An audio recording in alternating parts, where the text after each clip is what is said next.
Hello friends, welcome back to the channel. मैं आपका इस इंटरेस्टिंग वीडियो में स्वागत करता हूं। आज बात करूंगा एरिया मैनेजर के जॉब के बारे में। एक इफेक्टिव एरिया मैनेजर बनने के लिए एज वेल एज अगर आप एबीएम हैं तो कैसे आप इफेक्टिव वर्क करेंगे उसके बारे में मैं कुछ ऐसी एक्टिविटीज़ बताऊंगा जिसको आपको डेली बेसिस पे फॉलो करना चाहिए। अगर आप प्रमोट होने का सोच रहे हैं या फिर आप प्रमोट हो गए हैं तो अपने अंदर ये चीज़ें लेके आइए। आपको बहुत ज़्यादा अपनी टीम के ऊपर कंट्रोल करने में हेल्प मिलेगी, एज वेल एज आपको सेल्स जनरेशन में हेल्प मिलेगा। और जब बेटर कंट्रोल टीम के ऊपर होता है तो यस, जो कैंपेन्स हैं, जो सेल्स जनरेशन प्रोसेस है, उसको हम और ज़्यादा इफेक्टिव बना सकते हैं। यस, अपनी रेस्पेक्ट को भी बढ़ा सकते हैं। यस, इसके अलावा कंपनी के नज़रों में भी अपनी रेस्पेक्ट को हम इंक्रीज कर सकते हैं। Not only medical representative but company के पॉइंट ऑफ व्यू से अपने इंपॉर्टेंस को हम इंक्रीज कर सकते हैं। राइट, कौन कौन सी एक्टिविटीज़ हैं वन बाय वन देख लेते हैं फटाफट से। सबसे पहला है डे प्लानर। आप अपने दिन को ना एक ऑब्जेक्टिव के साथ प्लान करिए। आप डेली वर्किंग करने जाते हैं, जिस भी मेडिकल रैप के साथ आप काम करने जा रहे हैं, तो आपको उस मेडिकल रैप के साथ जाके करना क्या है। बहुत सारे मैंने मैनेजर्स को देखा, सिर्फ क्या ऑब्जेक्टिव क्या लेके चलते हैं, भाई अब मुझे मेडिकल रैप के साथ जाना है, बैठना है गाड़ी पे, जहाँ जहाँ वो कॉल करा देगा वहाँ कॉल किया हमने, बस उसके बाद चले आएंगे, थोड़ा उसको गाना गा देंगे उसके साथ में, ये कर लेना वो कर लेना, ऐसा तुमने नहीं किया वैसा नहीं तुमने किया, और उसके बाद हम चले आएंगे। राइट, तो ऐसा मोस्ट ऑफ द मैंने मैनेजर्स के सामने देखा। लेकिन जो अच्छे मैनेजर्स मैंने देखा जो काम करते हैं, उनका जो वर्क करने का क्राइटेरिया होता है वो डिफाइन होता है। जैसे मेरी खुद की प्रैक्टिस रही है कि जब मोस्ट ऑफ द टाइम, हमेशा तो नहीं लेकिन मोस्ट ऑफ द टाइम मैंने क्या है कि जब भी मैं टीपी भेजता था अपने मेडिकल रैप को, तभी उस समय ये डिफाइन कर देता था भाई मुझे इन डॉक्टरों से मिलना है जब मैं वर्किंग करने जाऊंगा। यूं हालांकि कंपनीज, बहुत सारे कंपनीज ऐसा है कि जो केवल डॉक्टर्स है आपका मतलब मैनेजर्स के लिए स्पेसिफाइड कर देते हैं, आपको as a manager in doctor को विजिट करना ही करना है, या एज ए मैनेजर कई बार कंपनीज नहीं करती तो हमारी रिस्पॉन्सिबिलिटी बन जाती है कि यार हम कुछ अच्छे डॉक्टर्स हर एक मेडिकल रिप्रेजेंटेटिव के एरिया से, चाहे वो 5 हो 10 हो, उनको हम सेलेक्ट करें और एवरी जितनी बार भी हम काम करने जाते हैं एवरी टाइम हम उनको ना विजिट जरूर करें। ये बहुत इंपॉर्टेंट होता है।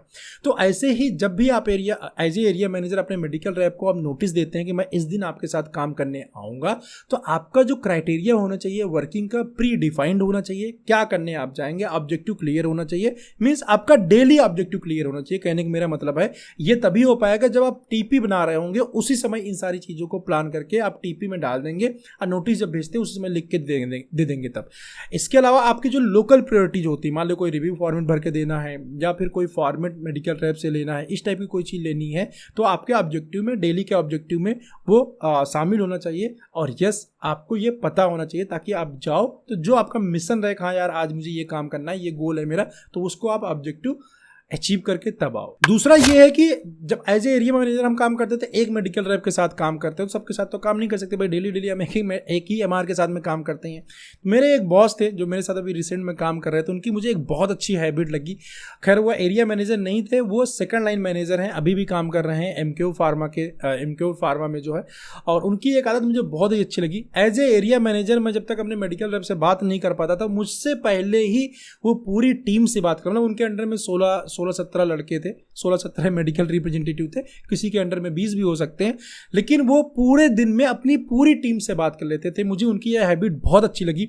और बहुत लंबी बात किसी से नहीं करते थे। जैसे मान लो किसी कॉल में जाने वाले हैं और उनको 30 सेकंड का टाइम मिल गया, तो उस 30 सेकंड के अंदर वो किसी मेडिकल रैप के पास फोन करके हेलो हाय भी कर लेते थे कि हाँ क्या हो रहा है, कौन से डॉक्टर की कॉल कर रहे हो और क्या प्लानिंग है, क्या सेल्स अचीव हुआ, तुमने वो फॉर्मेट भेजा है कि नहीं भेजा। मतलब 30 सेकंड के अंदर टू द पॉइंट बात करना था, उनको रख देना था। ये हैबिट मुझे बहुत अच्छी लगी। एज ए मैनेजर मैंने भी अपने लाइफ के अंदर इसको एक्सेप्ट किया और आपको एज ए मैनेजर इसकी प्रैक्टिस करनी चाहिए। कोशिश ये करिए पूरे दिन के अंदर आपको अपनी पूरी टीम की, आपके साथ 4 मेडिकल रिप्रेजेंटेटिव है, आपके साथ 5 मेडिकल रिप्रेजेंटेटिव, सबसे मैं एक बार नहीं बोलूँगा, कम से कम 2 बार सबसे बात हो जानी चाहिए कि आप सबके पास एक बार फोन घुमा लो कि हाँ यार क्या हो रहा है, क्या चल रहा है। नहीं कुछ सेल के बारे में जरूरी नहीं हर बार सेल के बारे में, वैसे ही पूछ लो क्या चल रहा है, कहाँ हो, क्या कर रहे हो, जनरल टॉक भी कर लो, कैजुअल टॉक भी कर लो, बट डेली का डेली ना सभी मेडिकल रैप के साथ इंटरेक्ट होना फ्रेंड बहुत इंपॉर्टेंट है। इससे क्या होता है, एक ना लिंकिंग बनी रहती है, और कोई प्रॉब्लम होती है मेडिकल रैप से तो थोड़ा मीटू आपसे रहता है तो वो फटाफट बोल देता है, और आप भी डिले करके नहीं इमीडिएट उसके प्रॉब्लम को ट्रैक कर लेते हो। कुछ एक्टिविटी करनी है, कुछ अप्रूवल्स भेजना है, कुछ अप्रूवल लेना है, सारी चीज़ें फटाफट हो जाती हैं। ये चीज़ें मतलब हर काम को ना बहुत ही फास्ट बना देता है। ये छोटी सी एक एक्टिविटी जो उनके साथ मैंने देखा, हर एक काम को टाइम पे कर लेते थे, और किसी से मेडिकल रैप से कोई फॉर्मेट लेना है वो दे नहीं रहा, उसने 4 बार दिन में मैंने फोन कर देते थे, अच्छा भेजा नहीं तुमने क्या किया, कहाँ तक गए, मतलब इतना मजा आता था मुझे वो चीज़ देख के, बहुत अच्छी एक्टिविटी लगी। मैं आपको यही बोलूंगा, इस एक्टिविटी को अपने साथ एक्सेप्ट कर लीजिए एज ए मैनेजर, आपको बहुत ज़्यादा हेल्प मिलेगा। तीसरा सबसे इंपॉर्टेंट पॉइंट है सेल्स एनालिसिस। सेल्स एनालिसिस देखो मेडिकल रैप को नहीं आता है, बहुत सारे जो सीनियर हो गए उनकी बात अलग है, बट मैं एक 1 ईयर या 2 ईयर एक्सपीरियंस मेडिकल रैप की बात करूं तो उनको सेल्स एनालिसिस नहीं होता, एज ए नहीं आता है।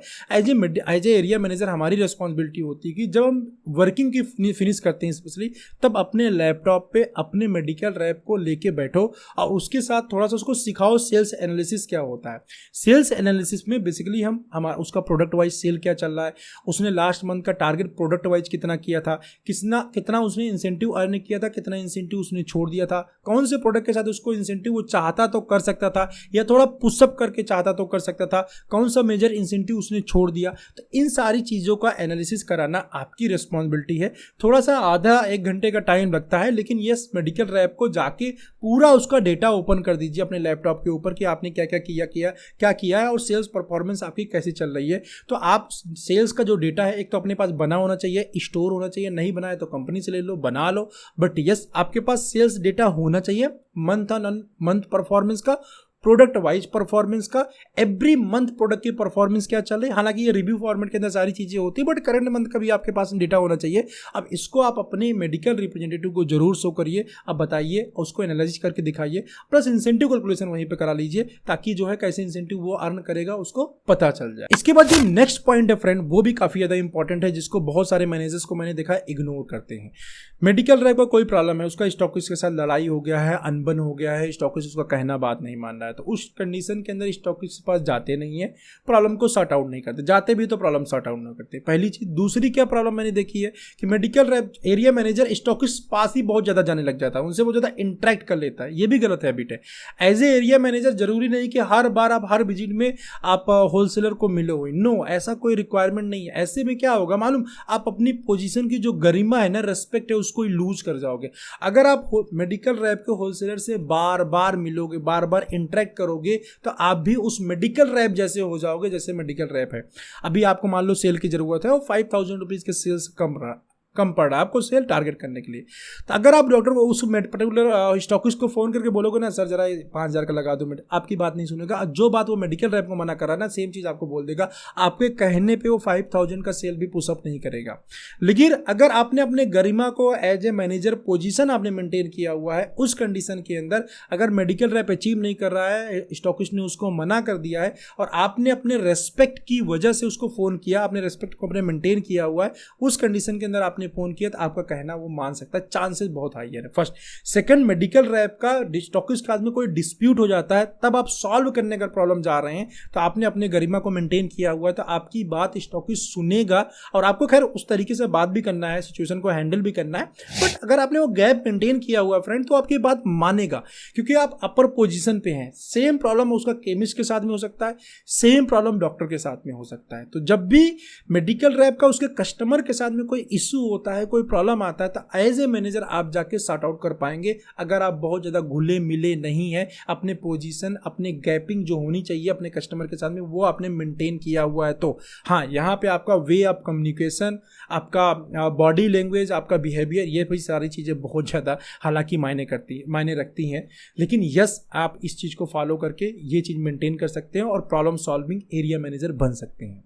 इसके बाद जो नेक्स्ट पॉइंट है फ्रेंड, 5th पॉइंट, वो है कि आप जो है आपकी जो मेल राइटिंग स्किल होना चाहिए ना, वह मैं रिटन स्किल ओवरऑल मैं बोल देता हूँ, एडमिन वर्क या रिटन स्किल मैं इसको बोलूँगा, टोटल अगर बात करें तो वो बड़ी स्ट्रांग होनी चाहिए। हम कई बार क्या करते हैं ना, सेल के लिए हमेशा फ़ोन करते रहते हैं, या तुम्हारी सेल नहीं हो रही, तुमने टारगेट नहीं किया, उसी के ऊपर सब कुछ करते रहते हैं। नहीं, ऐसा सब कुछ करने से नहीं होता, आपको बहुत सारी चीज़ों को डॉक्यूमेंट करना होता है।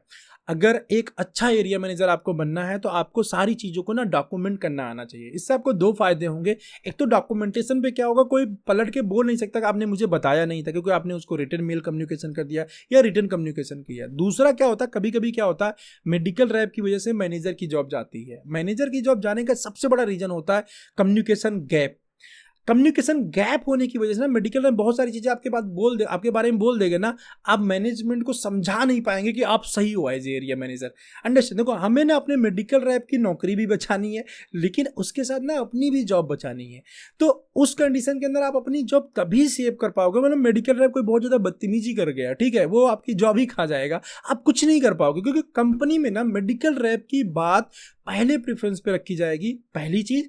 दूसरी बात, अगर medical rap and area manager के बीच में कुछ बातचीत हो गई मीटिंग के अंदर, तो ये समझ लो आपके मैनेजरियल स्किल के ऊपर एक क्वेश्चन मार्क है। ऐसा होना नहीं चाहिए, अंडरस्टैंड। अगर ऐसा हो रहा है तो आपके मैनेजरियल स्किल के ऊपर क्वेश्चन मार्क है, और ये तभी नहीं होगा जब आपके और मेडिकल रैप के बीच में एक रेस्पेक्ट, एक जो डिस्टेंस है वो मेंटेन होना चाहिए, प्लस आपके बीच में प्रॉपर कम्युनिकेशन होना चाहिए। कम्युनिकेशन गैप हुआ, ये प्रॉब्लम वहाँ मीटिंग के अंदर आ जाएगी, जब भी कुछ पूछा जाएगा वहीं तो मैं शुरू हो जाएगी। तो अपना रिटन जो स्किल है, आपको कोई भी काम कराना है मेडिकल रैप के साथ में, तो उसको मेल कम्युनिकेट, ओरल भी बोलिए बट मेल कम्युनिकेट करिए। हेड ऑफिस से कोई काम करना है, सिर्फ फोन मत करिए, मेल कम्युनिकेट करिए, राइट। तो आपके रिटन स्किल जो है काफ़ी अच्छी होनी चाहिए। अगर आप एज ए एरिया मैनेजर इस चीज़ को प्रैक्टिस नहीं कर रहे हैं तो करिए।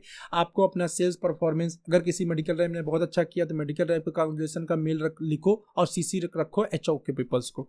अगर मेडिकल रैप की परफॉर्मेंस खराब हो रही है, आप उसको एक मेल लिखो कि परफॉर्मेंस क्यों खराब हो रही है, यहाँ मतलब आपके जो उसकी प्रॉब्लम्स है वो भी उसको दिखाओ मेल के अंदर, प्लस उसके सोल्यूशन भी दिखाओ कि आप ये चीजों को फॉलो करो जिसकी वजह से आपकी ये प्रॉब्लम बाहर हो जाएगी। और सीसी में अपने बॉस को प्लस HO जो पीपल हैं उनको डालो। ऐसी जो भी एक्टिविटीज होती है, आप किसी मेडिकल रैप से रिलेटेड हेड ऑफिस में सपोज दैट मेल डाल रहे हो, तो जब हेड ऑफिस में मेल डाल रहे हो तो सीसी में अपने उस मेडिकल रैप को भी रखो, ताकि उस मेडिकल रैप को पता चल सके कि हाँ यार आपने उसकी प्रॉब्लम HO में डाला हुआ है। प्लस उस मेडिकल रैप को ये भी पता चल पाया कि हाँ यार HO के अंदर मेल डाला कैसे जाता है, लिखा कैसे जाता है, तो उसका पर्सनल डेवलपमेंट भी होगा, अंडरस्टैंड। तो इसलिए जब भी आप मेल लिखते हैं तो उसमें जो रिक्वायर्ड CC होता है उसको जरूर डालिए। हाँ, कहीं पे हो सकता है आपको BCC भी डालना पड़े तो BCC का भी यूज करिए। कई बार बहुत सारी चीज़ें ओपन नहीं करनी होती, हाइड करनी होती है, बट किसी को शो करना भी जरूरी होता है, तो ऐसे कंडीशन में आप ये भी ऐसा कर सकते हैं, राइट। तो फ्रेंड, ये थी आपके लिए 5 steps as a area manager जो आपको प्रैक्टिस करना चाहिए, डे टू डे लाइफ में प्रैक्टिस करना चाहिए। इससे आप अपने मैनेजरियल स्किल्स को इम्प्रूव कर सकते हैं। या यहाँ पे एक चीज़ मैं मेंशन और कर देता हूँ, एज ए मैनेजर आपके पास काफ़ी पावर होते हैं। आपको ना अपने एज ए मैनेजर पावर भी पता होनी चाहिए, क्या मुझे करना चाहिए, क्या मैं कर सकता हूँ। कई बार मैंने देखा है, मेरे लाइफ में ऐसा हुआ है, एज ए मैनेजर मैं बहुत सारी चीज़ें कर सकता था, लेकिन मेरे RSM ने उसको रोक दिया, अंडरस्टैंड। तो उस कंडीशन के अंदर क्या होता है, क्योंकि RSM को उसके पावर के बारे में पता नहीं है कई बार ऐसा हो जाता है, ठीक है, कई बार RSM होते हैं उनको नॉलेज नहीं होता, प्रमोशन हो जाते हैं बहुत सारे रीजन की वजह से।